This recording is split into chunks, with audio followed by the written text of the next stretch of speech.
Call in, guys. Talk to me nice. Welcome back to Sports Tea. Welcome back to Sports Tea. Talk to me nice. Nice. Call in, guys. Talk to me nice. Call in, guys. Talk to me nice. Talk to me nice. Hey everyone, welcome back to Sports Tea. How's everyone doing today? Happy Sunday. Tonight I have a special episode. I saw this a long time ago and I never talked about it. Patrick Ewing. He was on the Mark Jackson show, and I love Mark Jackson. I think that he is just one of the greatest voices that we're hearing today, and we don't hear enough of him. I don't think he records enough. I don't think he makes enough content. Salute to everybody joining the stream, by the way. Salute to Man Down Sports. I see you, Mal. Hey, how's it going? Straight from 92, Ace of Rage, Simply Hot Takes. Welcome on in, everybody. Yes, as when you enter in the chat, do me a favor, smash that like button, hit the subscribe button if you haven't done so already. And most of all, if you can do me a favor and share the video. Share the video on social media, share it with your friends and family if you like the content. But let's jump right into this Patrick Ewing appearance on the Mark Jackson show. This was a while back. I don't know if you guys caught this, but he explains why Michael Jordan is the GOAT over LeBron James. He explains pretty much why, one of those intangible reasons why LeBron will just never be the GOAT. It's the things that we see with our eyes, right? And I showed you guys my GOAT criteria, and there's just some things that you can't measure in stats, right? We'll never be able to measure what we can see.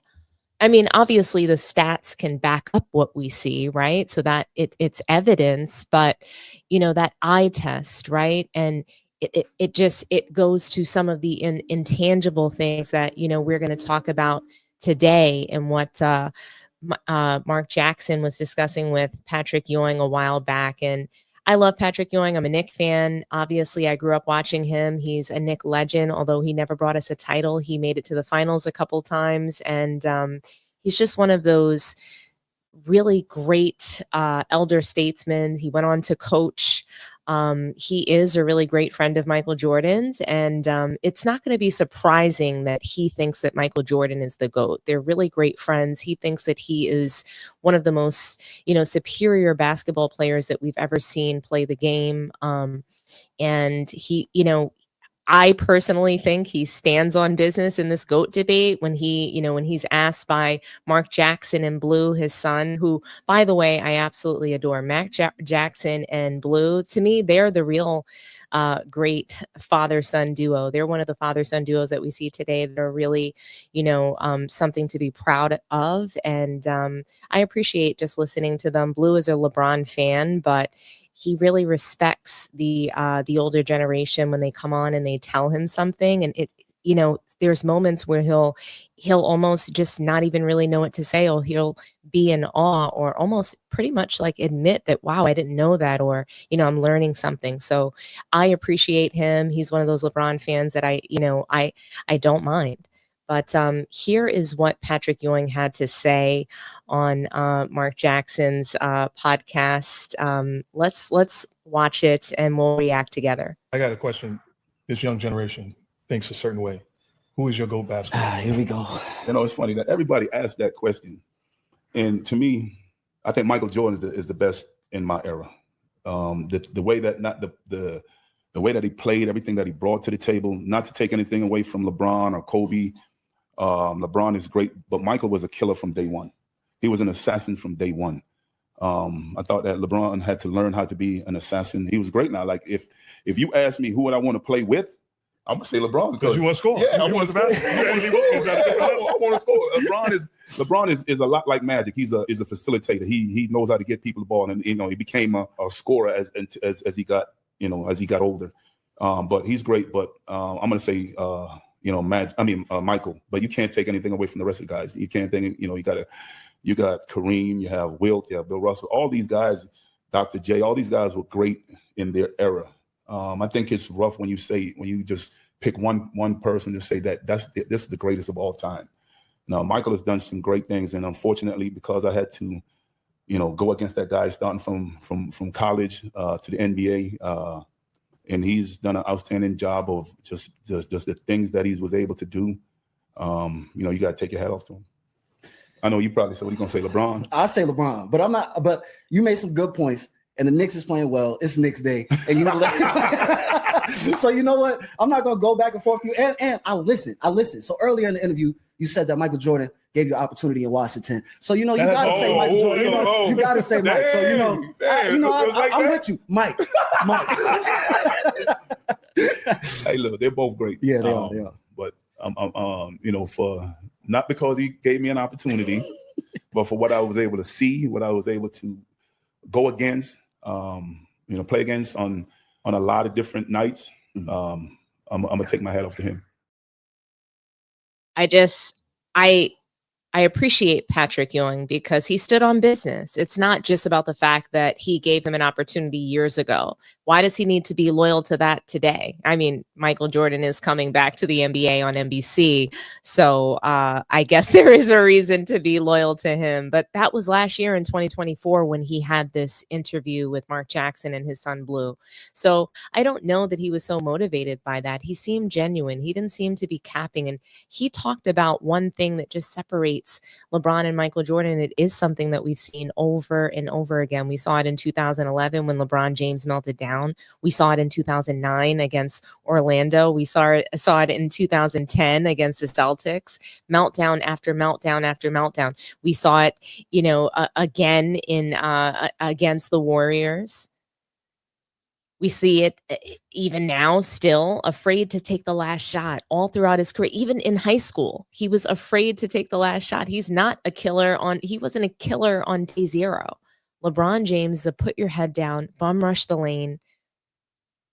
He doesn't believe in himself, unfortunately.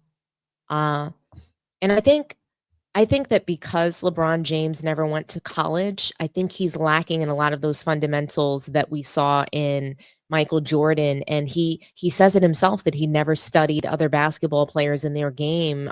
They never influenced his actual style of play. He never watched them. So, he wasn't a student of the game like Kobe, who also came straight out of high school, but he really studied. He even studied Oscar Robinson. Kobe Bryant stole many pieces of so many great players' games so that he could perfect his, unlike LeBron James. So, and LeBron James is just not a killer. I've never seen him just truly decide, hey, I'm going to take over this game, unless he's front running, unless he knows that he can win this game. He's got to have a cheat code.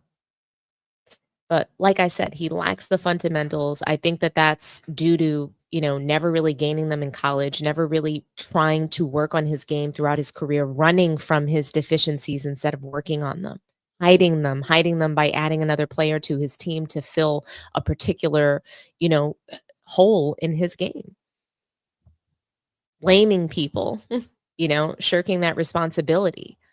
And that it leads me to, our next topic, Kenny Smith, who also went on Mark Jackson's podcast, who, I just love Mark Jackson so much. I think it's a shame that he doesn't have a head coaching position. What the Warriors did to him and what the league has done to him, how they blackballed him due to his religious beliefs, when obviously there's an entire antitrust violation in the league right now.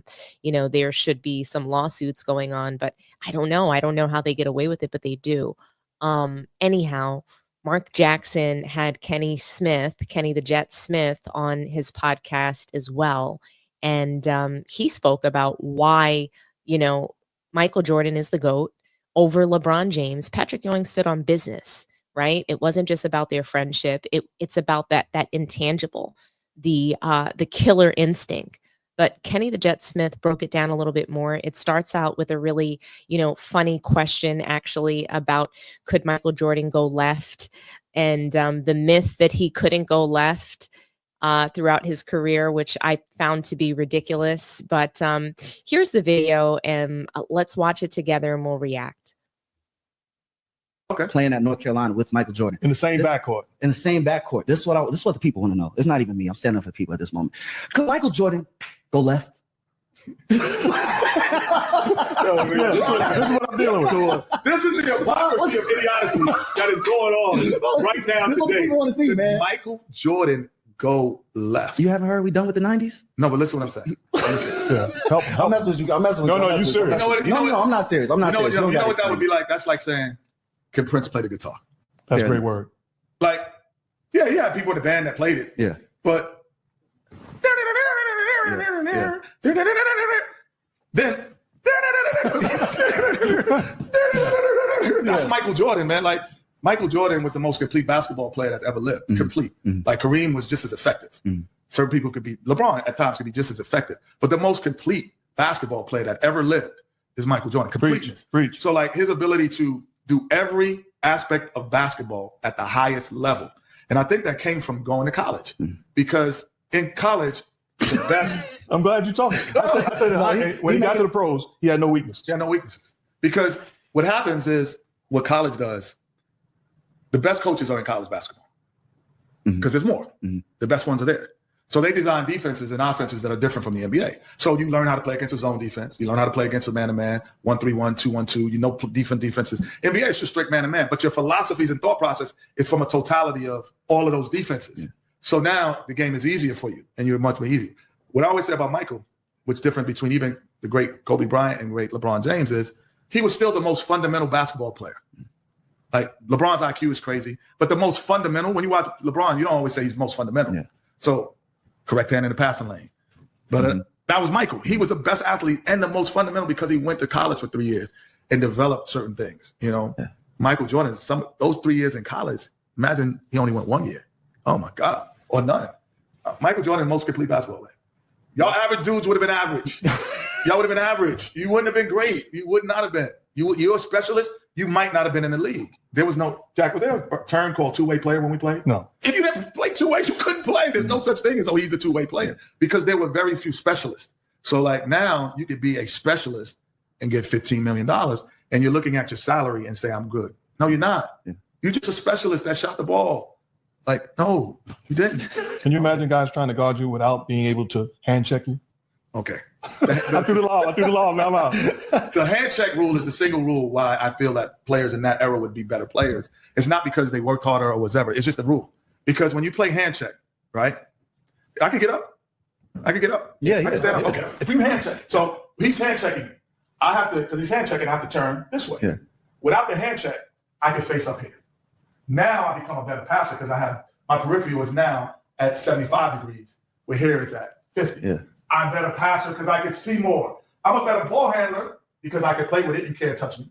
I'm a better shooter because now my feet are squared up to the rim. Here I have to turn, and you can see me turn. Yeah. Now I can, all right. You still moving? That's what I'm talking about. Okay. All right, that was nice.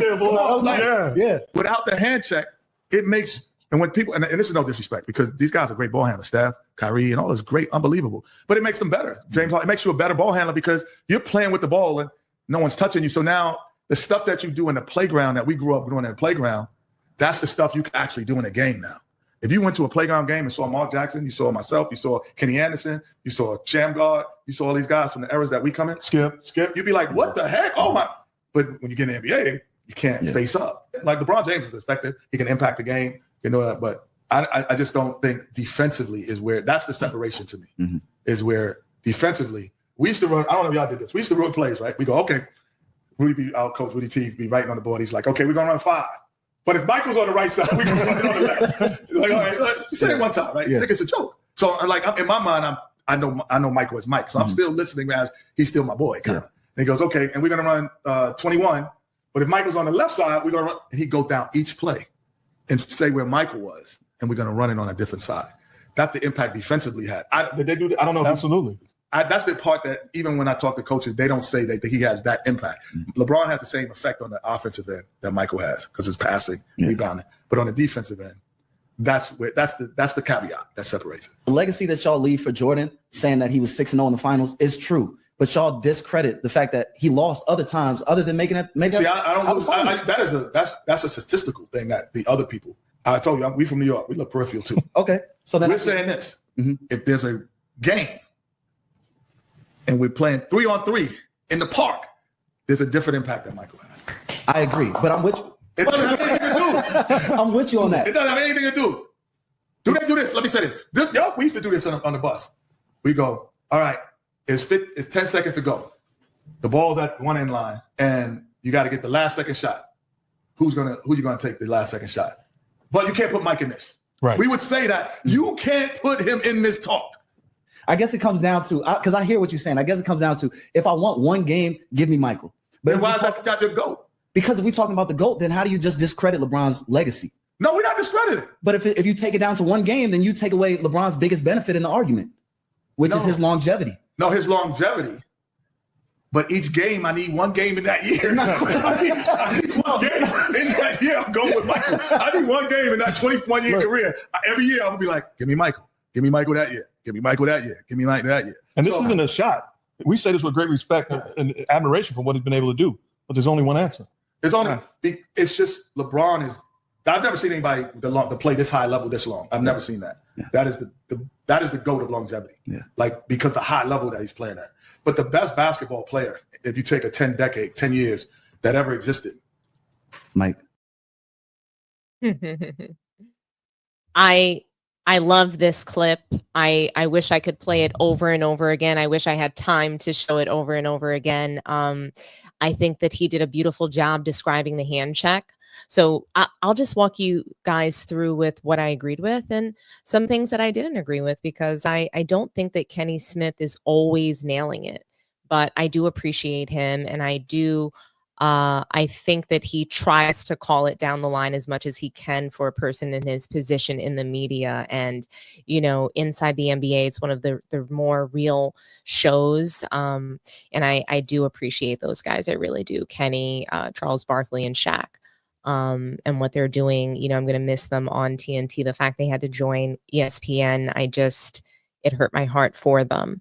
But anyhow, back to what I agreed with. Kenny Smith, he did a great job talking about the hand check and the lack of space and the ability to not really be able to move much back in the 90s. The 90s was the golden era just because there was a perfect blend of great offense and defense, and there was so much more difficulty in having to score the ball. So if you were a great scorer back then, you were really a great scorer because you just didn't have the space and the freedom of movement. And that's just really the bottom line. And he showed it, he demonstrated it. And so he demonstrated it. And I just think that for all of the fanboys, the LeBron jockstrap sniffers, like, LeBron has difficulty scoring in this era with a lack of defense and, with all the space in the world. So that should tell you right there that he wouldn't have made it in the 90s. Being able to bum rush the lane, that wasn't a thing back then. You weren't afforded those opportunities. You weren't given that amount of space. Case closed. Something else that Kenny Smith mentioned was even just with the ball handling, because of the hand check, because of the lack of space, what they were able to do in the playground looked like today's game. It wasn't that they couldn't do these things. It was just that in the NBA, the amount of space you were given was like zero. So all of the great moves you see today, it's not like it's never been done before, and we have seen it. So it's difficult when we hear things, oh, we've never seen a Kyrie. Yes, we have. Oh, we've never seen it. Yes, we have. And even LeBron James's longevity. So I want to get to that point, because that was something that I disagreed with that Kenny Smith said. So I disagreed with why he felt that LeBron James and Michael Jordan are separate from each other. I do not agree with that at all. So just because he was a better defender, that's the only separation. There's multiple separations. I mean, if you just take a look at Michael Jordan's dominance throughout his career, he dominated every season that he played. Dominated. LeBron James has dominated 1 or 2 seasons. So he dominated in scoring 1 year, and then he dominated in assists another year. And, maybe something else another year, but he's had sporadic domination in his career of his actual peers.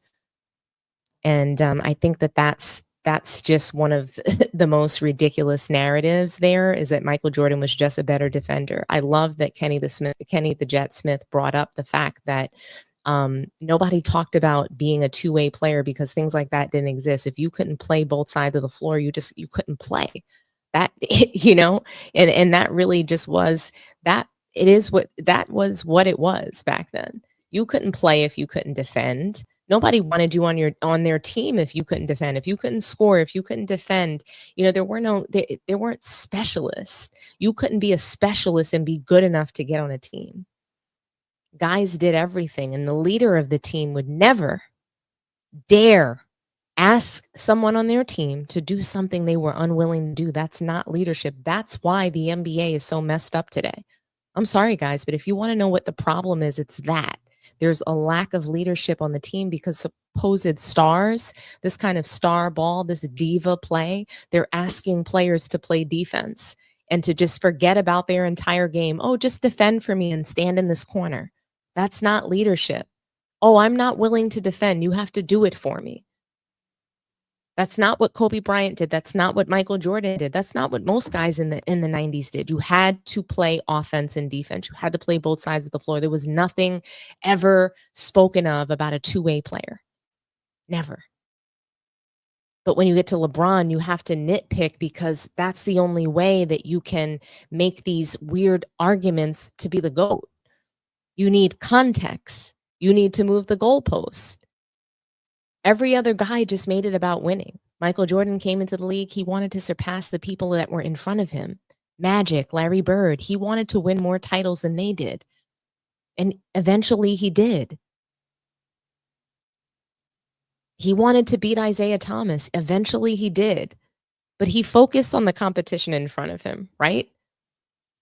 LeBron James, I mean, he hasn't been able to do that. Something else that I disagreed with, but even just with the defending, right? So it wasn't just defense, it was also scoring. Michael Jordan dominated in scoring 10 times. He would have gotten 10 scoring titles in a row, guys. Can you believe that? He would have made it that so many players didn't even win a scoring title when he played. That's how bad of a guy he was on the floor. He has 3 steals titles. LeBron has, I think, 0. He even, I believe, for 3 or 4 seasons was the guard with the most blocks.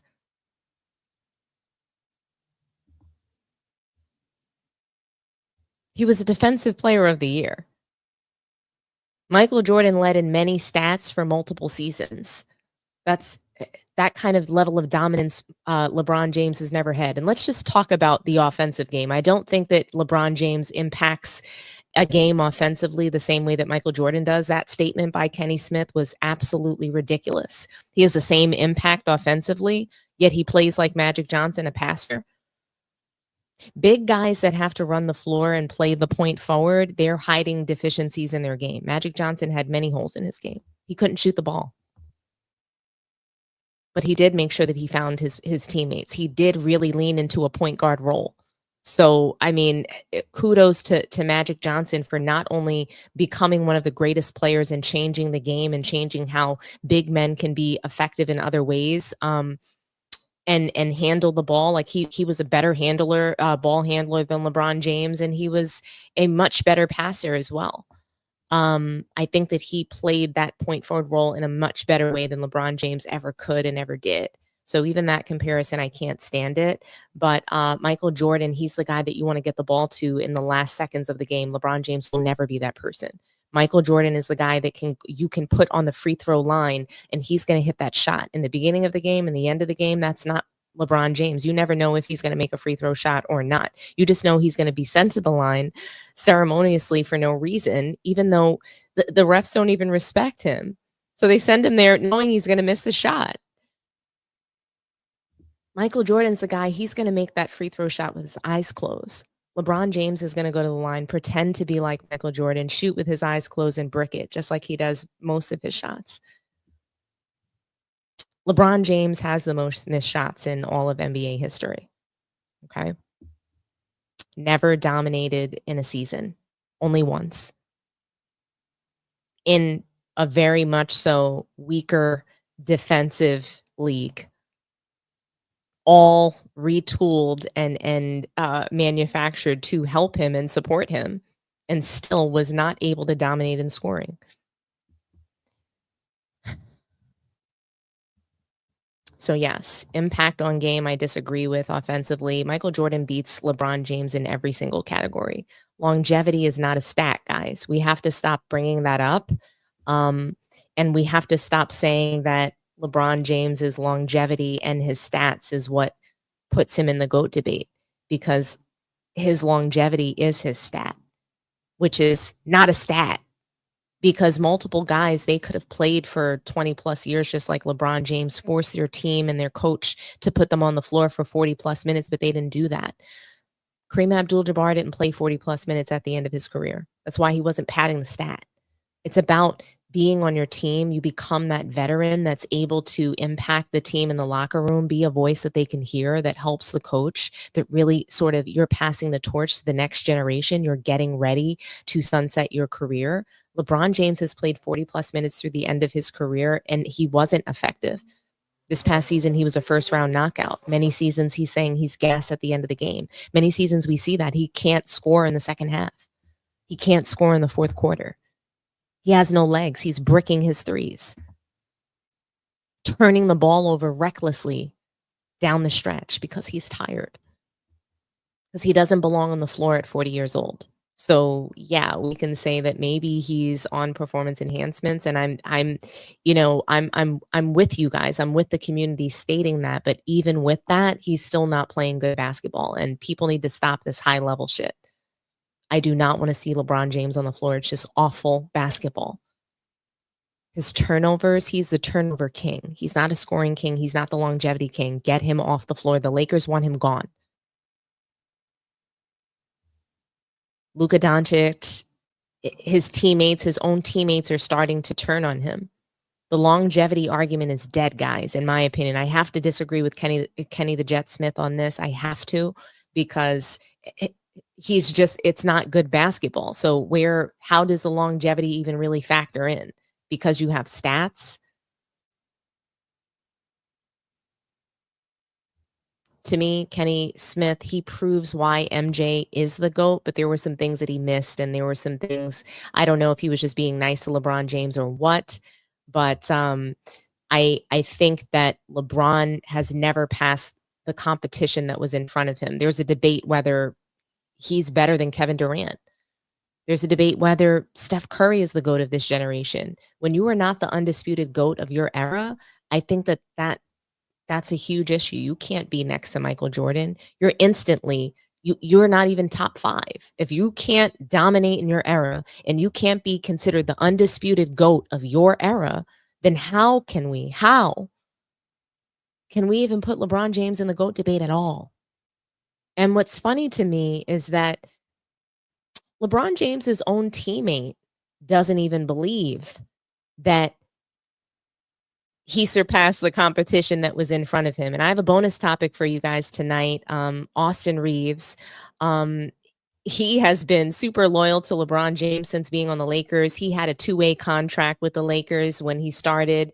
LeBron James has sort of taken him on as a project or a protege, or, a clutch plant. And the Lakers have been loyal to Austin Reeves. They have offered him a 4-year deal. And he feels, I think, a part of that team now. And prior to even joining the NBA and starting his basketball career, he was very outspoken on his Twitter, on his social media about LeBron James. He hated him. He was a LeBron hater, guys. I mean, he clowned him online about not having rings. He clowned him for not being better than Kobe Bryant. So he doesn't believe that he surpassed the competition that was in front of him, that he was currently playing. He didn't believe he was better than Kobe. And neither do I. Neither do most people that have watched a lot of basketball. But I was watching 93Zay, and that's who inspired me to do this extra topic for you guys tonight. He made a hilarious video about Austin Reeves switching it up on LeBron James. He went from clowning him prior to his NBA career to just spouting off things that LeBron told him about Wilt Chamberlain never scoring 100 points. He would say in videos that LeBron James was the GOAT, all to probably just protect his spot on the team and make sure that LeBron James didn't, get him kicked out of the league. You know, you don't want to play around with Clutch Sports, Rich Paul, and that La Media and the power and that force field that they have. You really don't want to play around. But Austin Reeves, it seems like he's standing on business. It seems like he's, getting back, he's out of the movie where they just snatch his soul and his brain, and he's getting his own mind again. He's back. Austin Reeves has come to his senses, it seems. And I ripped this video from 93Z. I think that he is hilarious. Shout out to him. Guys, if you are not subscribed to his channel, go ahead and subscribe. He is incredible. I think that he's one of the best voices on YouTube right now. And I want to play this video for you guys because it's hilarious. We're going to react together before we head out tonight. So let's watch it. Austin Reeves was on his China tour, and somebody asked him, "Hey, Austin, who is the GOAT?" And that's what Austin said this. Do you think who is the real GOAT in the history? I'm gonna say Kobe. Kobe? Yeah. Yes, it's Kobe. Yes, you are Kobe fan. Yes, Yeah, I'm a huge Right. Kobe fan. yes, I'm Kobe fan too. Oh,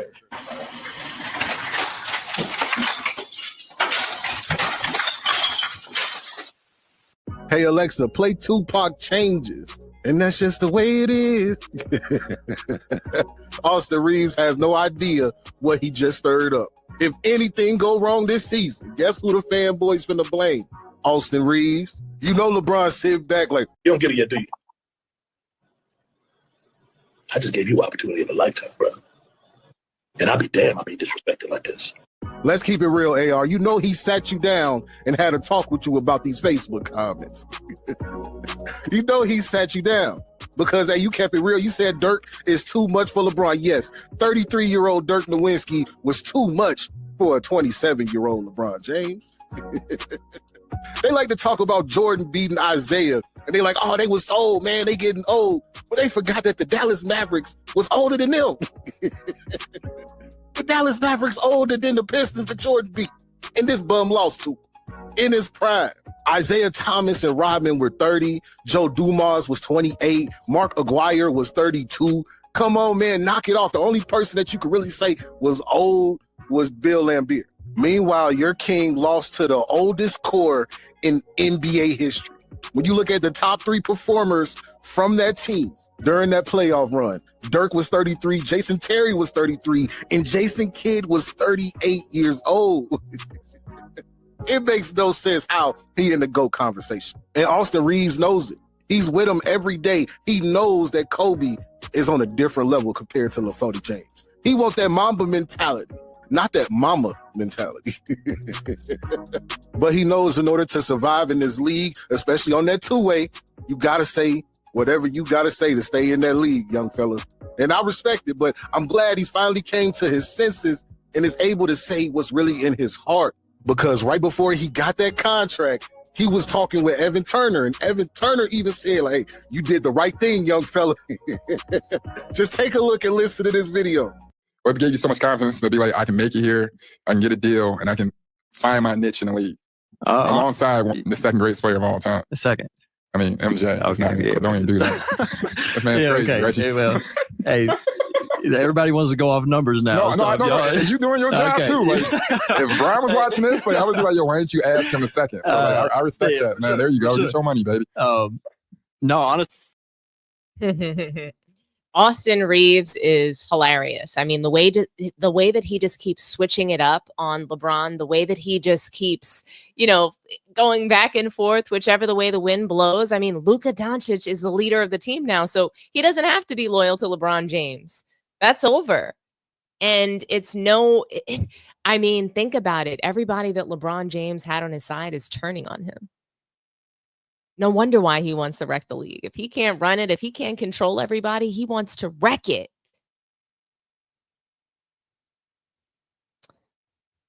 But I'm curious to know what you guys think. Is Austin Reeves just going where the wind blows?